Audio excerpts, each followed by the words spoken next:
पुस्तक का नाम है सुश्रुत संहिता। लिखी है आचार्य सुश्रुत जी ने ही। सूत्र स्थान प्रथमो अध्याय, श्लोक 1-2। अब इसके आगे वेदोत्पत्ति नामक अध्याय की व्याख्या करेंगे। जैसा कि भगवान धन्वंतरि ने कहा था, वेदोत्पत्ति के अभिप्राय में आयुर्वेदोत्पत्ति का है। चरक में आयुर्वेद की उत्पत्ति के संबंध में स्पष्ट लिखा है कि भगवान शब्द का अभिप्राय अतिशय ज्ञानवान पुरुष से है, जैसा कि भगवान का लक्षण दिया किया है।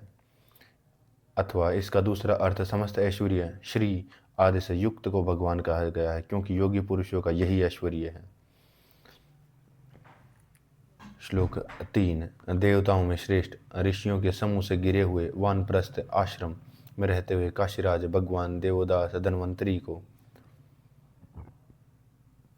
औषधेनव वैतरण और पोष्कलकृत करवीर्य गौरप्रक्षित और सुश्रुत आदि कल्याण गर्ग आदि ऋषियों ने पूछा कि यद्यपि सुश्रुत प्रधान था, उसका नाम प्रारंभ में न लेकर औषधनेगव आदि का जो नाम दिया गया वह देव ऋषि होने से अथवा प्रिय नाम आदि का अंत में दिया जाता है, चूंकि आदि अथवा अंत में ध्यान ज्यादा दिया जाता है। श्लोक 4। हे भगवान, शारीरिक मानस तथा आगंतुज रोगों से एवं अनेक प्रकार की वेदनाओं की पीड़ाओं से कष्ट भोगते हुए मित्र स्वामी नौकर आदि से सनाथ होने पर भी अनाथों की बातें चेष्टा करते हुए और चिल्लाते हुए मनुष्यों को देखकर हमारे मन में दुख होता है। सुख की इच्छा वाले इन पुरुषों के लिए रोग की शांति तथा हमारी अपनी जीविका के लिए जन कल्याण के लिए आप अपना उपदेश किए हुए आयुर्वेद को सुनना चाहते हैं। इस आयुर्वेद में ही इहलौकिक कल्याण और परलौकिक श्रेय है। इसलिए हे भगवान, हम आपके पास शिष्य के रूप में आए हैं। वक्तव्य। संसार में भले ही पैसा मकान नौकर आदि सुख कहा जाए एवं दरिद्रता शोक चिंता को दुख कहेंगे, परंतु आयुर्वेद में तो आरोग्य को ही सुख और रोगों को ही दुख कहा गया है। जन कल्याण के लिए ही आयुर्वेद बना है, जैसा कि चरक में कहा है। 3। धर्म अर्थ और काम, इन तीनों पुरुषार्थों से इहलौकिक और या परलौकिक एक सुख मिलता है। दोनों स्थानों का सुख देने वाला एक ही आयुर्वेद है, इसी को चरक में कहा है। श्लोक 5। उनको भगवान धन्वंतरि ने कहा, हे पुत्रो, तुम सबका आना अच्छा है, तुम सब के विषय में कुछ भी सोचने की जरूरत नहीं है, तुम सब पढ़ने के योग्य हो। वक्तव्य। शिष्य को आचार्य की सेवा पुत्रवत करनी चाहिए, इसी से चरक में कहा है। 2। अध्यापन करने के लिए पूर्व आचार्य के लिए शिष्य की और शिष्य के लिए आचार्य की परीक्षा आवश्यक है। श्लोक 6। यह आयुर्वेद अथर्ववेद का उपांग है। यह आयुर्वेद अथर्ववेद का उपांग है। जिस आयुर्वेद को प्रजा उत्पन्न करने से पूर्व ब्रह्मा ने 1,00,000 श्लोकों और 1,000 अध्यायों में कहा है। फिर मनुष्य को अल्प आयु वाले अल्प बुद्धि वाले देखकर इस आयुर्वेद को 8 अंगों वाला बनाया है। इस आयुर्वेद को 8 अंगों में बनाया है। वक्तव्य। आयुर्वेद को अथर्ववेद का उपांग चरक में कहा है। केवल चरणव्यूह में ऋग्वेद का उपांग इसे कहते हैं। इस विस्तृत शास्त्र को संक्षेप से कहने की चर्चा चरक में भी कही गई है। यह खलु का तात्पर्य इस ग्रंथ में इस अध्याय में या हमारे विचार में यह माना जाता है कि निश्चय यह किया गया है कि यह कहा जाता है कि भले ही अन्य ग्रंथों के प्रकरणों में अध्यायों में अथवा अन्य आचार्यों के विचार में मत कुछ भी माना जाए हो या निश्चय किया गया हो या कहा जाता हो, इस प्रकार विरोध या विरोधाभास का निराकरण हो जाता है, जो भिन्न भिन्न प्रकारों दृष्टिकोणों व विधि मतों के अनुसार कहे गए विरुद्ध विषय परस्पर पूर्वापर विरोधी प्रतीत होते हैं। श्लोक 7। अब इन 8 अंगों में से प्रत्येक अंग का लक्षण संक्षेप में कहते हैं। शल्य से अभिप्राय नाना प्रकार के तिनक से काष्ठ पत्थर धूलि लोहा धातु डेला अस्थि बाल नख पूरी स्तार दूषित वर्ण अंत शल्य गर्भ शल्य आदि को निकालने के लिए और यंत्र शल्य शार अग्नि के प्रयोग के लिए वर्ण के निश्चय के लिए शल्य शास्त्र है। वर्ण के निश्चय के लिए यह शल्य शास्त्र है।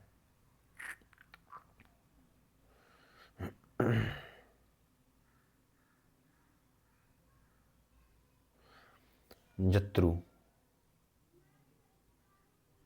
ग्रीवामूल अथवा अंश संधि के ऊपर रोग अर्थात कान, आंख, मुख और नासिका आदि में होने वाले रोगों की शांति के लिए शल्य शास्त्र है। जत्रु शब्द से मिलता हुआ शब्द जात या जोता है। बैलों की गाड़ी में जोतते समय उनके गलों के नीचे जो पट्टी या रस्सी जूले में बांधी जाती है उसे जोत कहते हैं। यह पट्टी जहाँ गले में बांधी जाती है उसका नाम जत्रु है। शलाका पट्टवेदिनी, यह अर्थ है कि लिंगनाश की चिकित्सा में शलाका का उपयोग सुश्रुत में बताया गया है। नंबर 3, काय चिकित्सा सारे अंगों में होने वाले प्रभाव डालने वाले रोगों की अर्थात ज्वर, रक्तपित्त, शौच, उन्माद, अपस्मार, कोष्ठ, प्रमेह, अतिसार आदि रोगों की शांति के लिए काय चिकित्सा है। काय का अर्थ संपूर्ण शरीर है, इसकी चिकित्सा काय चिकित्सा अथवा कायतेति शब्दम करोति इति कायोति। क्योंकि ज्वर, अतिसार आदि रोग अग्नि के दोष ही हैं, इसलिए इसे। चौथी, भूत विद्या देव असुर। चौथी, भूत विद्या देव असुर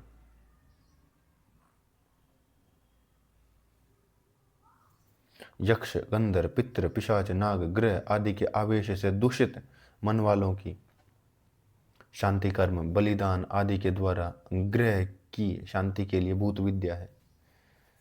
कुमार व्रत बालकों के भरण पोषण, धात्री के दूध के दोषों के संशोधन के लिए, दूषित स्तन्य के कारण, शारीरिक एवं दुष्ग्रह के कारण आगंतुक रोगों की शांति के लिए कुमार व्रत है। अगदंत्रक सांप, कीड़ा, मकड़ी, चूहे आदि के दंश से उत्पन्न विष रोग की परीक्षा के लिए, नाना प्रकार के लिए विष के संयोगों से उत्पन्न हुए विकारों की शांति के लिए अंगदंत्र है। 7, रस यंत्र अवस्था को बनाए रखने के लिए, आयु, मेधा और बल को बढ़ाने के लिए तथा रोगों को दूर करने की शक्ति के लिए रसायन तंत्र है। वाजीकरण तंत्र स्वभाव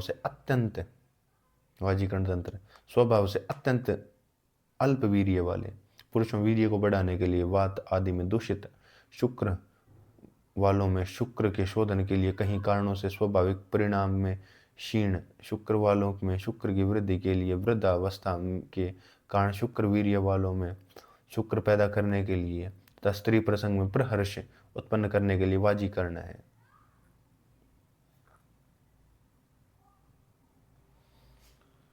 इस प्रकार आयुर्वेद 8 अंगों वाला कहा जाता है। इन 8 अंगों में से किस अंग का तुम्हारे में से किसके लिए उपदेश करूं वह कहो।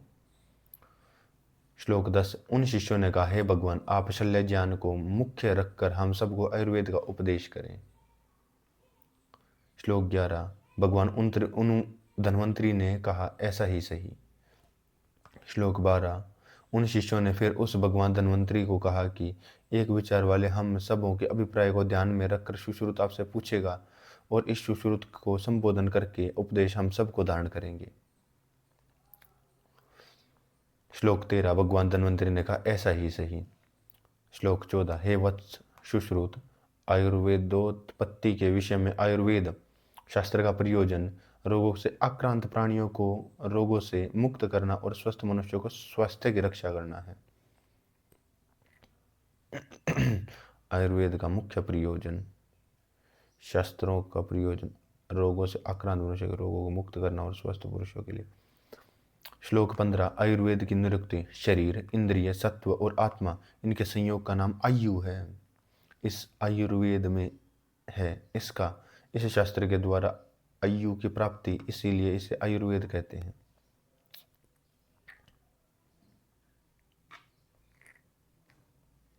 श्लोक 16। इस आयुर्वेद के श्रेष्ठ और आदिम अंगों को प्रत्यक्ष, अनुमान, उपमान और आगम, इन चारों प्रमाणों से अविरुद्ध रूप से मैं कहता हूं, सुनो। श्लोक 17। इन 8 अंगों में यह शल्य अंग ही प्रधान है, क्योंकि प्रथम देवासुर संग्राम में वर्णोत्पत्ति के रोहण होने से और यज्ञ का सिर जोड़ने के कारण यह शल्य तंत्र प्रधान है। ऐसा परंपरा से सुना जाता। रुद्र ने यज्ञ का सिर काट दिया था। तब देवताओं ने अश्विनी कुमारों के पास जाकर कहा कि आप दोनों यह यज्ञ का सिर जोड़ दें, इस प्रकार करने से आप हम में अति श्रेष्ठ होंगे। अश्विनों ने कहा कि ऐसा ही होगा। तब देवताओं ने इन अश्विनी कुमारों के यज्ञ भाग के लिए इंद्र को प्रसन्न किया। अश्विनी कुमारों ने फिर यज्ञ का सिर जोड़ दिया। श्लोक 18 आयुर्वेद के 8 तंत्रों में यह शल्य तंत्र ही सबसे अधिक मान्य है, क्योंकि यंत्र शस्त्र क्षार और अग्नि प्रयोग में शीघ्र क्रिया करने के कारण तथा शल्य आदि सब में तंत्रों में सामान्य होने के कारण। वक्तव्य: शल्य तंत्र में यंत्र क्षार शस्त्र आदि का प्रयोग शीघ्र होने से रोग की निवृत्ति भी शीघ्र होती है। औषध चिकित्सा में जितना समय लगता है, शस्त्र चिकित्सा में कम लगता है। दूसरी बात, आयुर्वेद में के शेष सब अंगों को किसी न किसी रूप में शल्य तंत्र की अपेक्षा रहती है। आयुर्वेद के किसी न किसी शल्य तंत्र की अपेक्षा रहती है। इसी से चरक में, अर्श रोग में, गुल्म में और उदर में शल्य चिकित्सक की सहायता लेने को कहा गया है। श्लोक 19। वह यह शल्य शास्त्र शाश्वत अविनाशी पुण्य का निमित्त, स्वर्ग के लिए मंगल, यश का साधन, आयु के लिए हितकारी और दूसरी जीविका का साधन है। श्लोक 20। इस आयुर्वेद का ब्रह्मा ने उपदेश किया। ब्रह्मा ने प्रजापति दक्ष को पढ़ा। जब दक्ष प्रजापति से अश्विनी कुमारों ने सीखा, अश्विनी कुमारों से इंद्र ने और इंद्र से मैंने धन्वंतरी ने पढ़ा। मुझे तो इस मृत्युलोक में प्रजा के कल्याण और अर्षि रूप में शिष्य के रूप में आए हुए तुमको देना है। भवंती छात्र, इस विषय में कहा भी है कि देवताओं की वृद्धावस्था, रोग और मृत्यु को दूर करने वाला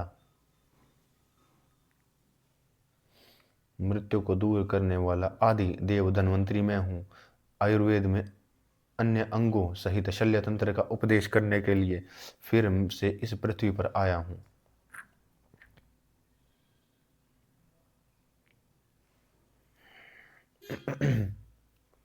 श्लोक 22। इस आयुर्वेद शास्त्र में पृथ्वी, अप, तेज, वायु और आकाश, इन पांचों भूतों के और आत्मा के संयोग का नाम पुरुष है। मोक्ष शास्त्र में 25 तत्वों के संयोग को पुरुष कहते हैं।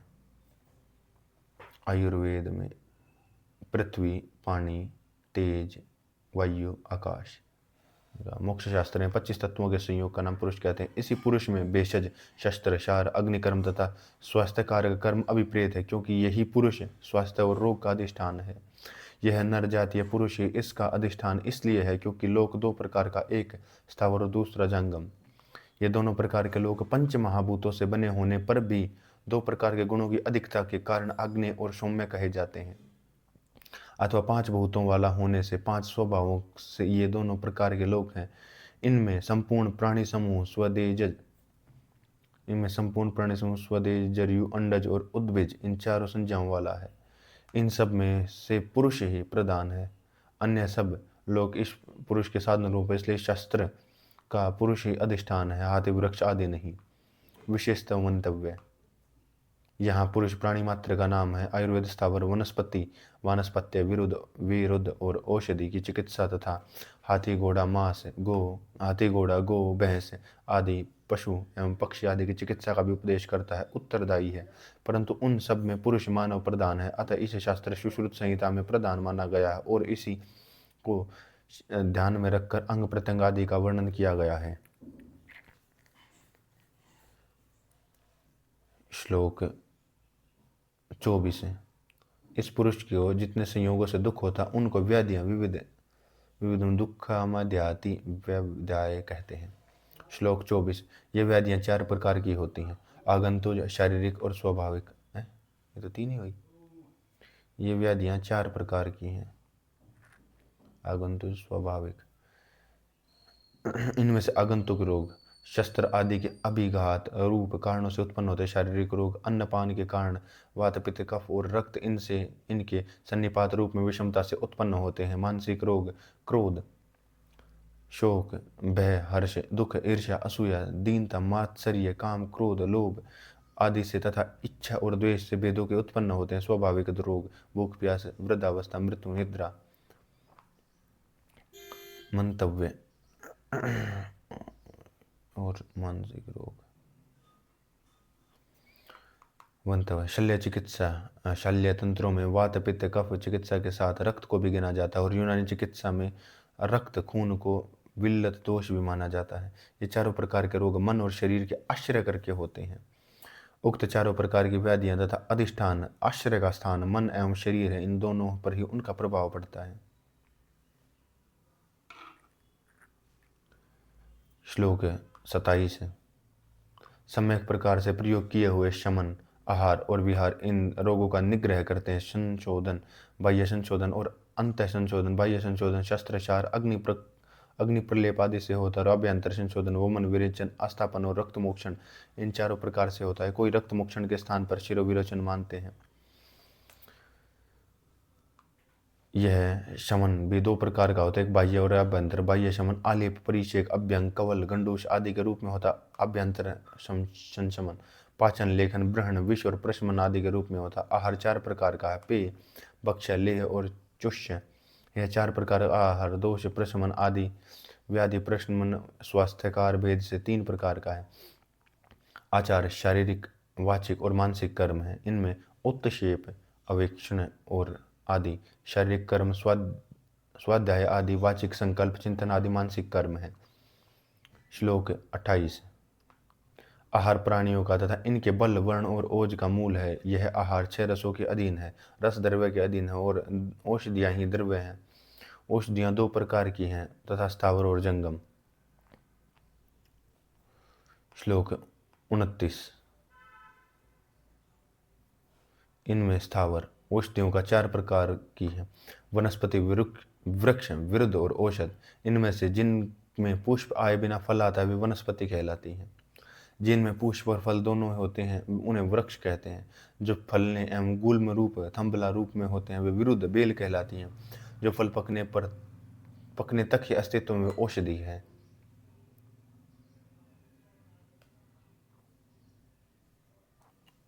श्लोक 30। जंगम औषधि भी चार प्रकार की है, जरयुज, अंडज, स्वेदज और उद्भिज। इन चारों में पशु, मनुष्य, व्याल, सिंह, हिंसक पशु आदि जरयुज हैं। पक्षी, सर्प, अजगर अंडज हैं। कृमि, कीड़ा, चींटी स्वेदज हैं। विरु, बहुटी, मेंढक आदि उद्भिज हैं।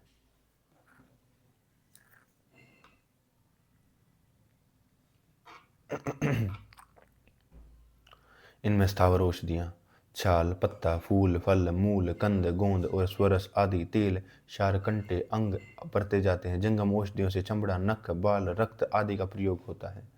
श्लोक 32। पार्थिव औषधियां स्वर्ण, रजत अर्थात चांदी, मणि, मुक्ता, मेनसिल, मिट्टी का ठीकरा आदि। कलाकृत औषधि अति वायु वाला, वायु रहित स्थान, धूप छाया वाला, ज्योत्सना, चांदनी, अंधकार, शीत, उष्ण, वर्षा, आरोहण, आरोहत्र, पक्ष, मास, ऋतु, अयन आदि, निमेष, काष्ठ, ओला आदि संवत्सर के विभाग को कलाकृत कहते हैं। चिकित्सा में इनका उपयोग होता है। इसी प्रकार पवाल शिष्टि बनाने में प्रबाल को चांदनी रखते हैं। इसी तरह से भिन्न भिन्न कुछ योगों को भिन्न भिन्न समय तक भूमि का धान्य राशि में रखने का विधान है। ये सब स्वभाव से ही दोषों के संचय, प्रकोप, प्रशमन और प्रतिकार में कारण और चिकित्सा में उपयोगी हैं। यह नोट श्री यादव जी सुश्रुत संहिता के अनुसार में। इस विषय में एक श्लोक है। चिकित्सकों ने इस प्रकार चार प्रकार के वर्ग को शारीरिक रोगों के प्रकोप में तथा रोगों की शांति का कारण कहा है। चार प्रकार का वर्ग स्थावर, जंगम, पार्थिव और कलाकृत। आगंतुज रोग दो प्रकार के होते, एक मन में और दूसरा शरीर में। इन दोनों की चिकित्सा दो प्रकार से की जाती। शरीर में होने वाले रोगों की शारीरिक रोगों की भली भांति चिकित्सा और मन में होने वाले रोगों की शब्द रूप से रस और गंध इनका सुखकारी उपयोग करना चिकित्सा होती है।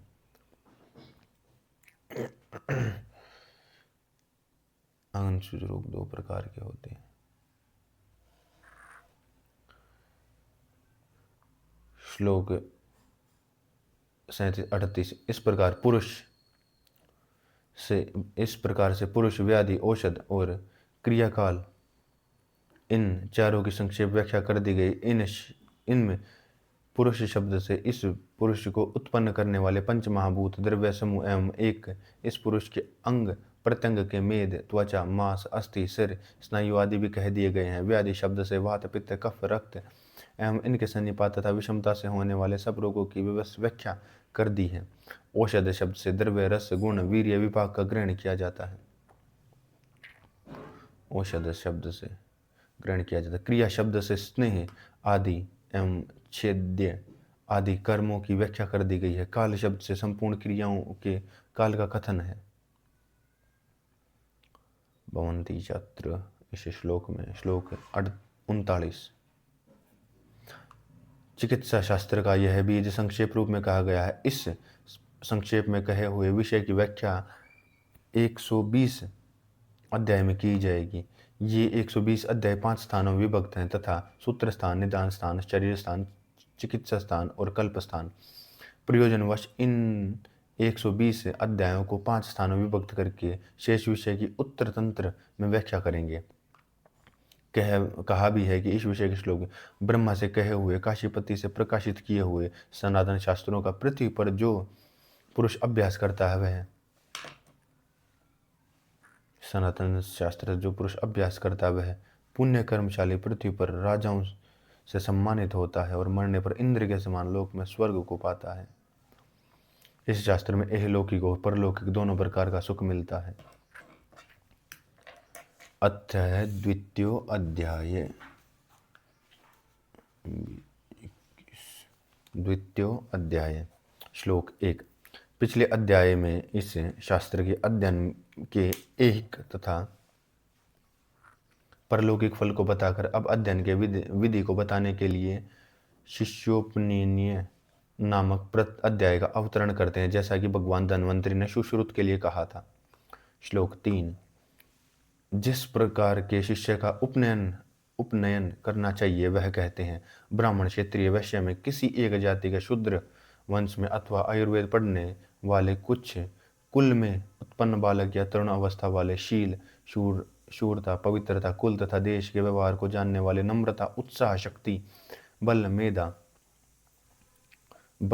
स्मरण शक्ति, मति, प्रतिपत्ति, उत्तम सूझबूझ, पतली जिह्वा, पतले होठ, पतले दांत के अग्रभाग वाले, सरल मुख, नासिका वाले, प्रसन्न चित्त, मधुर वाणी, सुंदर चेष्टा वाले और कष्ट को सहन करने वाले शिष्य हैं।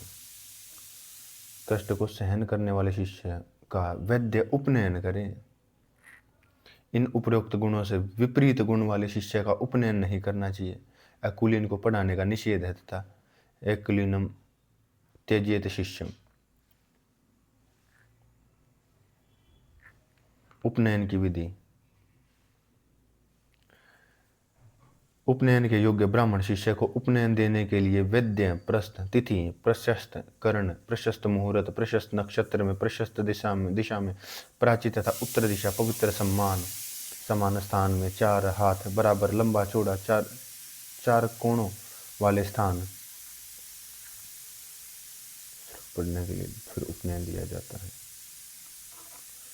चारों कोनों वाला स्थान को गोबर से लीपकर इस पर कुशा बिछा दे, फिर रत्न, फूल, लाजा, चावल, अन्नों से देवताओं का, ब्राह्मणों का, वैद्यों का पूजन करे। फिर इस स्थान पर ऊर्ध्वमुखी रेखा करके इसे जल से प्रोक्षण करके ब्रह्मा को दक्षिण दिशा में बैठाकर अग्नि प्रज्वलित करे। खैर, डाक, देवदार, बिल्लव इनकी संविधाओं से तथा बड़, गुलर, पीपल, सुवा इन 4 शीरी वृक्षों की समाधि में देही, शहद, घी इनके साथ द्रवी होम विधि से ओम भूः स्वः, ओम भूः स्वः, ओम स्वाहा, ओम भू स्वाहा, ओम भूः स्वाहा, ओम स्वः स्वाहा इस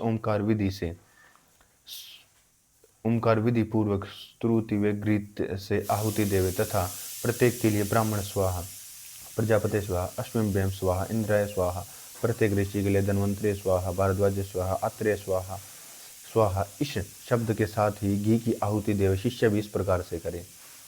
प्रशस्त विधि।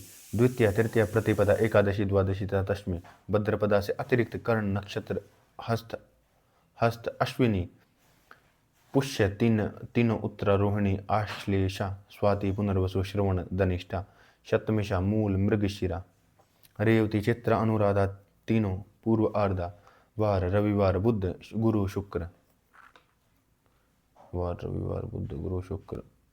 उपनयन के लिए प्रशस्त तिथि। उक्त तिथियां शुक्ल पक्ष हों, कृष्ण पक्ष की प्रतिपदा से पंचमी पर्यंत, समय पूर्व मध्याह्न में से पूर्व। मास, ब्राह्मण के लिए वसंत, चैत्र एवं वैशाख, क्षत्रिय के लिए ग्रीष्म, ज्येष्ठ, आषाढ़, वैश्य के लिए शरद, कार्तिक, मुहूर्त देव से पूजिए। श्लोक 4। ब्राह्मण तीनों वर्णों का उपनयन कर सकता है। क्षत्रिय 2 वर्णों का अपना और वैश्य का, वैश्य अपना ही उपनयन कर सकता है। कई आचार्यों का मत है कि यदि शूद्र आयुर्वेद पाठी कुल में उत्पन्न हो अथवा शोचशील आदि गुणों से युक्त हो तो मंत्र ओम भूः स्वाहा को छोड़कर इसको उपनयन देकर आयुर्वेद पढ़ाना चाहिए। यदि शूद्र आयुर्वेद पाठी अनुकूल हो तो पढ़ाना, शूद्र को भी पढ़ा देना चाहिए आयुर्वेद। चरक में राजन्य और वैश्य के लिए आयुर्वेद को पढ़ाना विधान करके फिर सामंत्यो यह कह दिया गया है। श्लोक 6 और श्लोक 7। स्वाहाकार के पीछे अग्नि की 3 बार प्रदक्षिणा करके शिष्य को अग्नि की साक्षी रखकर आचार्य उपदेश करे। काम, क्रोध, लोभ, मोह, मान, अहंकार, ईर्ष्या, कठोर वाणी, खलता, झूठ, आलस्य, निंदित कर्मों को छोड़कर नख और सिर के बाल कटवाकर पवित्रता के साथ कषाय वस्त्र पहनकर सत्य, शास्त्रोक्त नियम, ब्रह्मचर्य, नामोच्चरण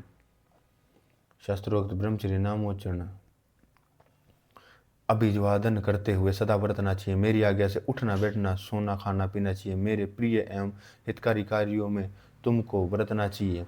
यदि कोई विपरीत करोगे तो तुमको अधर्म होगा, विद्या भी निष्फल हो जाएगी। इसके विपरीत करोगे तो अधर्म होगा और विद्या भी निष्फल होगी। विद्या कभी प्रकाशित नहीं होगी। यदि तुम्हारे ठीक प्रकार से व्यवहार करने पर भी मैं इसके विपरीत मिथ्याचरण करूँ तो मैं पाप का भागी बनूं और मेरी विद्या व्यर्थ होगी। श्लोक 8। रोगी की परिचर्या के उपदेश। ब्राह्मण, गुरु, दरिद्र, मित्र, सन्यासी पास में नम्रता पूर्वक आए, सत्पुरुष, अनाथ, दूर से ही आए सज्जनों को चिकित्सा स्वजनों की भांति अपनी औषधि से कराना चाहिए। इस प्रकार से करने से मंगल होता है। व्याध, चिड़ीमार, नीच पाप कर्म करने वालों की चिकित्सा में अर्थ के लाभ की इच्छा से भी प्रवृत्त नहीं होना चाहिए। व्याध, चिड़ीमार, नीच पाप कर्म करने वालों की इच्छा से भी प्रवृत्त नहीं होना चाहिए। इस प्रकार करने से विद्या प्रकाशित होती है तथा मित्र, यश, धर्म, आयु, काम की प्राप्ति होती है। श्लोक 10। अन्नदाय काल। कृष्ण पक्ष की अष्टमी, चतुर्दशी और पंचदशी, अमावस, शुक्ल पक्ष की अष्टमी, चतुर्दशी और पंचदशी, पूर्णिमा की तीनों तिथियां दोनों संध्या काल, प्रातः सायं, बिना समय के हेमंत शिशिर काल में, विद्युत तथा बिजली का कड़क अथवा वृष्टि होने पर भी, अथवा मल्ल मास में अपने सम्यक संबंधियों की, राष्ट्र की और राजा की पीड़ा में, शमशान में, सवारी में, मार्ग में, वन में, संग्राम में, महोत्सव, कौमुद आदि महोत्सव आदि में, अनिष्ट सूचक उत्पादों के दर्शन में तथा ब्राह्मण जिन समयों में अध्ययन नहीं करते उस समय में वीणा आदि के बजाने के समय अपवित्र अवस्था में अध्ययन नहीं करना चाहिए। अपवित्र अवस्था में अध्ययन नहीं करना चाहिए।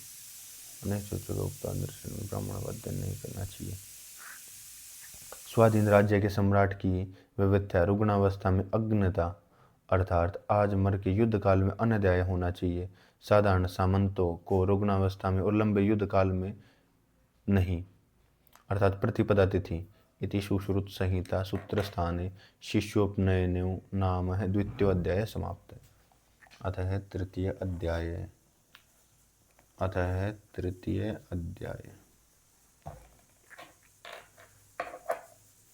शिष्य के उपनयन के अनंतर शास्त्र के सम्यक प्रकार से दान करने के लिए अध्ययन संपादकीय नामक अध्याय की व्याख्या करते जैसा भगवान धन्वंतरि ने सुश्रुत के लिए कहा है।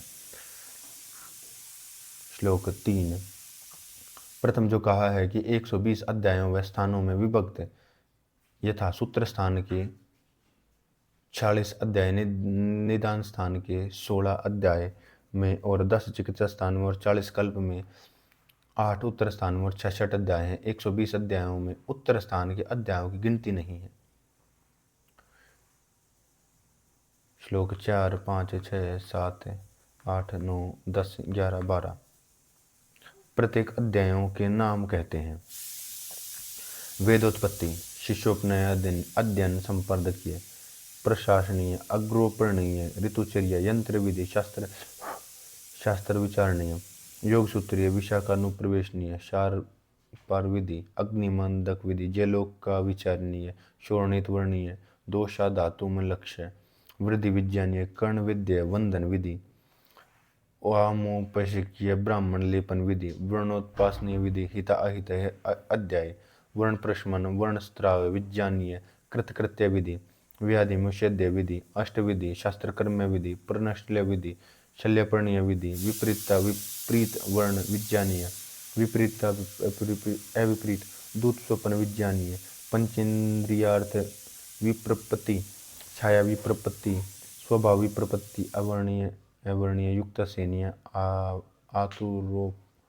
आतुरोपकर्मणीय, मूर्मर्वकरणीय, मिश्रिक, द्रव्य संशोधन संशमनीय, द्रव्य गुण विप्रिय विज्ञायिका, द्रव्य विशेष विज्ञान वमन, द्रव्य विकल्प विज्ञानी विरेचन, द्रव्य विकल्प विज्ञान द्रव्य द्रव्य द्रव्य विधि, अन्नपान विधि के 40 अध्याय हैं। अर्थों को सूचित करने से, एक देश के कहने से, अनुक्त अर्थ का ग्रहण करने से, अर्थों को यथास्थान में रखने से, अर्थों को जानने से, अनुसंधान से, इन 40 अध्यायों को सूत्र स्थान में कहते हैं। श्लोक 13-14 निदान स्थान के अध्याय।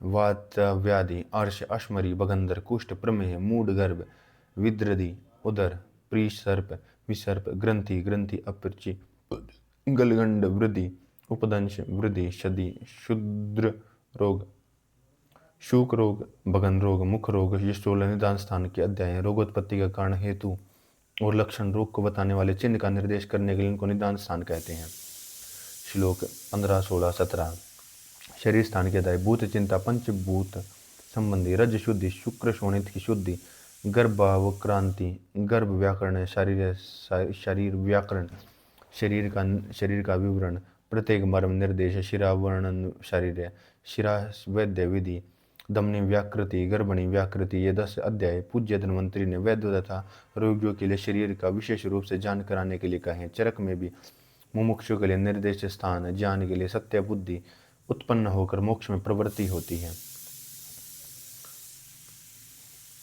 18, 19, 20, 21 श्लोक, 22, 23, 24, 25, 26 चिकित्सा स्थान के अध्याय। द्रवणीय सदोवर्ण, भग्न रोग, व्याति विधि, महाव्यात्य व्याधि, अर्श चिकित्सा, अश्मरी, बगंधर रोग, कुष्ठ, महाकुष्ठ रोग, प्रमेह प्रमेह पीड़िका, मधुमेह, उदर रोग, मूड, गर्भ, विद्रधि, विसर्प, नाड़ी स्तन रोग, ग्रंथि, अर्बुद, गालगंड, वृद्धि, उपदंश, शुद्र चिकित्सा, शूक रोग, मुख रोग, शोफ रोग, अनागतवाद, प्रतिषेध चिकित्सा, मिश्रक, क्षीण बलीय, वाजीकरण चिकित्सा, स्वावर्धम रसायन, सर्वबाध शमनीय, मेधायुष्कामीय रसायन, स्वभाव व्याधि प्रतिषेधीय रसायन, निवृत्ति संतापीय, स्नेहोपयोग्य, स्वेदाचरणीय, वमन विरेचन, सद्रोपद्रव, वमन विरेचन, व्याप्या चिकित्सा, नेत्र बस्ती प्रमाण प्रविभाग, नेत्र बस्ती व्यापत, उत्तर बस्ती निरोहोपकर्म चिकित्सा, आतुरोपद्रव्य, धूम्र विधि, धूम, नस्य, कवल ग्रह। यह अंतिम अध्याय इस प्रकार से 40 अध्यायों का स्थान में है। चिकित्सा के पर्याय, प्रतिश्रित, प्रशमन, चिकित्सा शांति कर्म के चिकित्सा के पर्याय हैं। चिकित्सा का विवरण होने से चिकित्सा स्थान कहते हैं। चरक में व्याधिहर, पथ्य प्रसाधन, प्रकृति प्रत्यसाधन और औषधि के अन्य भी पर्याय हैं। मंतव्य, प्राश्चित, रोग निवृत्ति के लिए अनेक विधि, व्रत, उपवास आदि कर्म, प्रशमन, शारीरिक एवं मानसिक दोषों की शांति के लिए चिकित्सा, रोग प्रतिकार शांति कर्म, रोगजनक सूर्य आदि ग्रहों तथा देवादि बाल ग्रहों की शांति के कर्म, व्याधि रोग हर, रोगनाशन के उपाय, पथ्य, जीवन यात्रा के लिए उपयोगी आचार, वाहार विहार, साधन की सिद्धि सफलता के उपाय, जरा आलस्य के नाशक उपाय, औषध, समस्त शरीर में उचित ताप या दीप्ति का आदान करने के उपाय, प्रकृति स्थापन, प्रकृति या स्वास्थ्य में स्थापित करने का उपाय, हित धारण एवं पोषण का उपाय। अतएव चिकित्सा स्थान में केवल रोग प्रतिकार के ही उपाय नहीं लिखे, अपितु स्वास्थ्य के लिए भी रसायन एवं वाजीकरण का वर्णन करने के लिए अनेक अध्याय लिखे गए हैं। पाठक ध्यान देने की कृपा करें कि विशेषतः वे जो कहा करते हैं कि रसायन एवं वाजीकरण के लिए पृथक स्थान को सन्निवेश क्यों नहीं किया गया। श्लोक 28-29। कल्पस्थान के अध्याय। अन्नपान रक्षा विधि विज्ञानीय स्थावर विश्व विज्ञानीय जंगम विश्व विज्ञानीय सर्पदंश चिकित्सा दुंदुभि स्थावनीय मूषिकल्प कीटकल्प, ये 8 अध्याय। इन कल्पों में स्थान है विशोषद के न जानने के, इसके कल्प को कहते हैं। कई लोग दुंदुस्विभावनीय को मूष्य कल्प के पीछे पड़ते हैं। इस प्रकार से पूर्व कहे हुए 120 अध्याय पूर्ण हो जाते हैं। विषय मंतव्य। कल्पस्थान अंगद तंत्र का नामांतरण है। इसको विश्व विज्ञान भी कहते हैं। इस तंत्र में औषध का नाम अगध है, जिसका अर्थ है जिसके सेवन से गद रोग विषकर उत्पन्न न हो, अतश्च नष्ट दूर भी हो जाए। श्लोक 29, 30, 31, 32, 33, 34, 35, 36, 37। शल्य तंत्र का प्रतिपादन करके अर्थवशात उत्तर तंत्र को कहते हैं। उसके आगे अपने उत्तर नाम को ही उत्तर तंत्र कहते हैं। वर्ण के उपद्रव ज्वर आदि को बताने के लिए इस तंत्र को कहते हैं। इस उत्तर तंत्र के प्रथम अध्याय में कहे हुए उपद्रवों का तथा दुसाध्य एवं अपरिसंख्य आँख आदि के रोगों का वर्णन होने से इसके प्रथम अध्याय को औपद्रविक कहते हैं। संधि मृर्य शुक्ल कृष्ण सर्वगत और दृष्टिगत रोगों को बताने के लिए प्रत्येक के लिए पृथक पृथक अध्याय कहे गए हैं। इस प्रकार से 6 अध्यायों 7वां चिकित्सा प्रविभागीय वातभिषंदक पित्ताभिषेक कफाभिषंदक रक्ताभिषंदक लेख्य रोग प्रतिषेध भेद्य रोग प्रतिषेध छेद्य रोग प्रतिषेध यक्ष्मकोप प्रतिषेध दृष्टिगत रोग प्रतिषेध क्रियाकल्पोकर्म न्यायाभिगत प्रतिषेध कर्णातगत रोग विज्ञानीय कर्णागत रोग प्रतिषेध नासिका रोग प्रतिषेध प्रतिशाय रोग प्रतिषेध शिरोरोग विज्ञानीय शिरोरोग प्रतिषेध। इनका शाल्काय तंत्र में समावेश होता है। कुमार तंत्र नवग्राहिक कृति विज्ञानीय स्कंद ग्रह प्रतिषेध स्कंद अस्मर्म प्रतिषेध शकुनी प्रतिषेध रेवती प्रतिषेध पूतना प्रतिषेध अंध पूतना प्रतिषेध शीत पूतना प्रतिषेध मुखमंडिका प्रतिषेध नेगमेश प्रतिषेध गृह उत्पत्ति योनि व्यापत्य प्रति प्रतिषेध। इस प्रकार शरीर स्थान में कहे रज शुद्धि और गर्भ विक्रांति को कुमार तंत्र कहते हैं।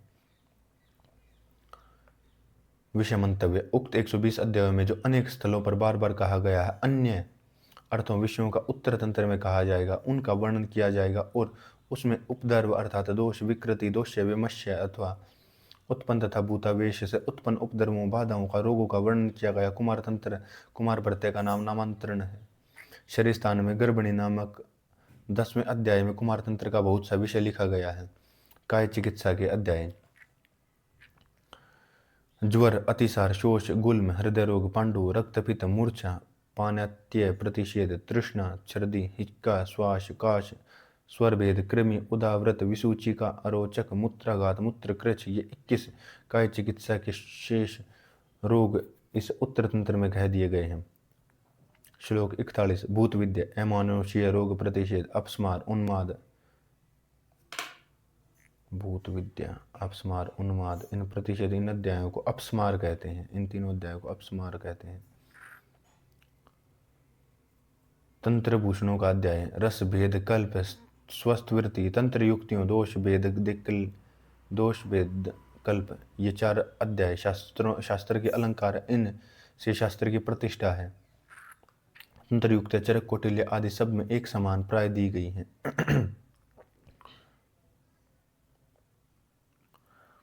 श्लोक 43, 44, 45, 46 उत्तर तंत्र का नामकरण।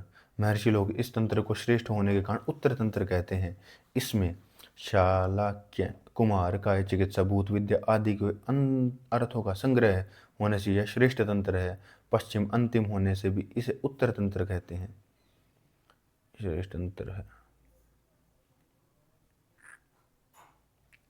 उत्तर तंत्र में कहे शाकल्य कौमार्य काय चिकित्सा भूत विद्या, ये 4 चिकित्साएं वाजीकरण चिकित्सा रसायन विधि कल्पोस्थानोक्त विषय तंत्र, ये तीन प्रथम कहे शल्य तंत्र। ये सब तंत्रों में शल्य ज्ञान यह 8 अंगों वाला तंत्र धन्वंतरी द्वारा प्रकाशित हुआ है। इस 8 अंगों वाले तंत्र को विधि पूर्वक पढ़कर प्रयोग करता हुआ मनुष्य पृथ्वी पर प्राणाभिसार प्राणों का देने वाला कहलाता। चरक में कहा है श्लोक 47।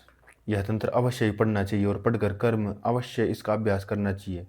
दोनों का कार्यों को जानने वाला वैद्य राजा से पूजित होता है।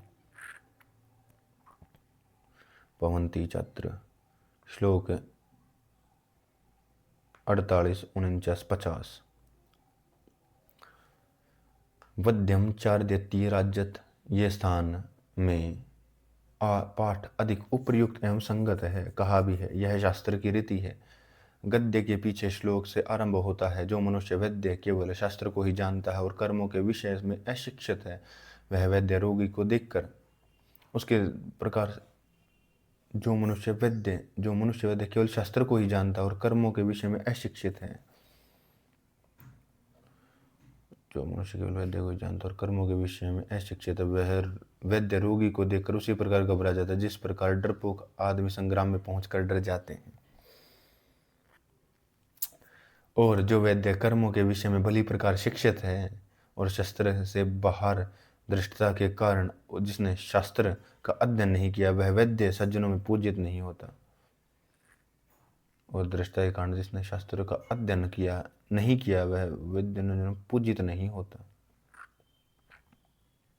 अपितु राजा द्वारा वध किए जाने योग्य है। ये दोनों प्रकार के व्यक्ति अशिक्षित, अपने कार्य में असमर्थ, आधे जान को धारण करने वाले एक पांख वाले पक्षी के समान है। जिस प्रकार की एक पंख का पक्षी उड़ नहीं सकता, उसी प्रकार ये काम नहीं कर सकते। जिस प्रकार एक पंख का पक्षी उड़ नहीं सकता, उसी प्रकार ये काम नहीं कर सकते। प्रश्न। श्लोक 51। किस कारण से राजा द्वारा वध कर किए जाने योग्य है? उत्तर। अमृत के समान प्रभाव करने वाली औषधियां मूढ़ मनुष्य द्वारा प्रयुक्त किए जाने पर शास्त्र बिजली विष के समान प्रभाव करते, इसलिए उन ऊपर कहे मूढ़ वैद्यों को त्याग देना चाहिए।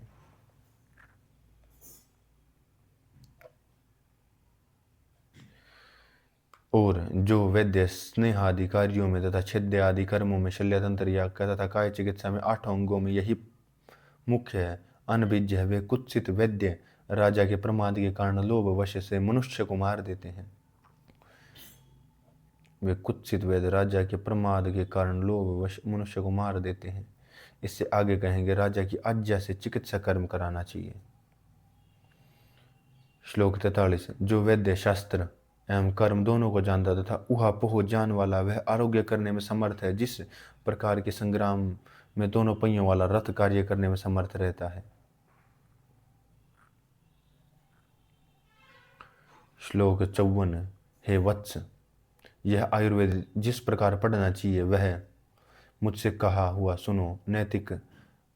नैतिक कार्य करके पवित्र होने पर, उत्तरीय वस्त्र धारण करके, एकाग्र चित्त से अभिवादन करके, अध्ययन काल के उपस्थित होने पर, शिष्य के लिए गुरु तथा शक्ति, शिष्य की उत्तम मध्यम अवर बुद्धि, पद शुद्ध पाद श्लोक एक धारण करना अथवा श्लोक का चारों चरणों पढ़ाए जाने और एक पद या पाद श्लोक फिर बार बार क्रम से घटित करके शिष्य समझाए।